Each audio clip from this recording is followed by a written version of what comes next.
पत्नी को तलाक चाहिए। समाचार इस प्रकार से था।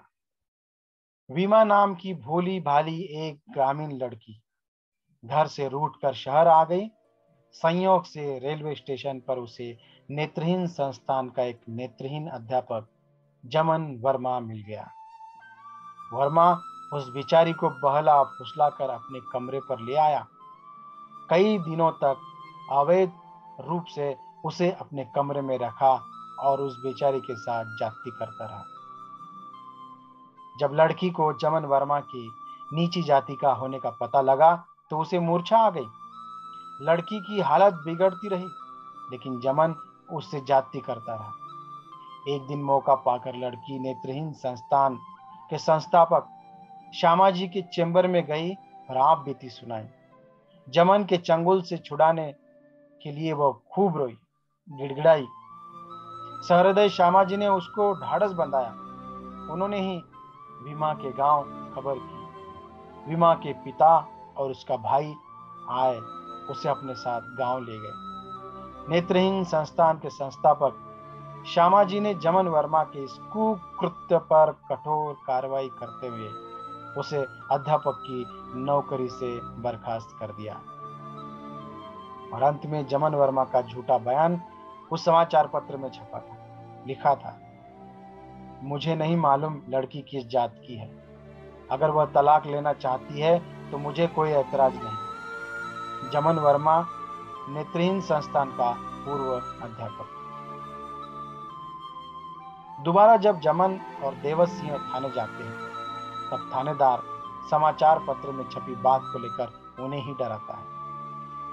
साले अंधे लंगड़े लूले भी बड़े घरों की लड़कियों को धोखा देकर उससे शादी रचाने लगे, जाति करने लगे। गुंडे कहीं के। ले ये तेरी अर्जी पकड़ और भाग जा यहां से। विकलांग हो दोनों, और होते सीधा अंदर कर देता। आइंदा ऐसी झूठी शिकायत लेकर थाने मत चले आना। जमन के पास यह एक ही मौका था जिस कारण वह वीमा को प्राप्त कर सकता था। वह श्यामाजी, निशक्त जनों के आका, थानेदार, पत्रकार, विकलांग संघ के अध्यक्ष देवत सिंह चौहान के पास जाता है, लेकिन चारों ओर से वह अपने आप को असफल पाता है। वीमा को पुनः पाने की जिद, उसका सपना, सब कुछ उसके सामने धरा का धरा सा लगता है। किंतु उसका मित्र विकलांग संघ के अध्यक्ष देवत सिंह चौहान उसमें साहस, आशा, विश्वास को जगाता है और जगाते हुए कहता है, निशक्त अपनी पर उतर आए तो लोहे की गेंद है। लोहे की गेंद को न किक मारी जा सकती है, न उसे उछाला जा सकता। जमन वर्मा, देवत सिंह और अन्य विकलांगों के साथ निशक्तों के आका के कार्यालय के सामने धरना देते हैं। वह एक पैर पर खड़ा हो जाता है। पैर के नीचे श्यामाजी का गमछा दबाया हुआ है, जो सबूत है कि श्यामाजी ने ही वीमा का अपहरण किया है। निशक्तों के आका को कार्यालय में जाने से रोका जाता है। इस खींचातानी में निशक्तों की आका की धोती निकल जाती है और वह धोती जमन के पैरों के नीचे रख दी जाती है। यह खबर शहर के सभी अखबारों में सुर्खियां बनती है। यह समाचार सुनकर सभी विकलांग धरने में शामिल हो जाते हैं।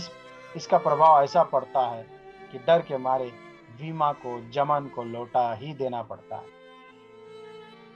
इस प्रकार एक और पति की पत्नी को पुनः पाने का साहस, वीरतापूर्ण संघर्ष पूरा होता है तो दूसरी ओर जाति पर इंसानियत की जीत होती है। वहीं पर जाति भेद, नेताओं, थानेदार, पत्रकारों की दोगली नीति का पोल खोलने का काम भी ये नाटक करता हुआ नजर आता है। नाटक कई महत्वपूर्ण विषयों को एक साथ लेकर चलता हुआ नजर आता है।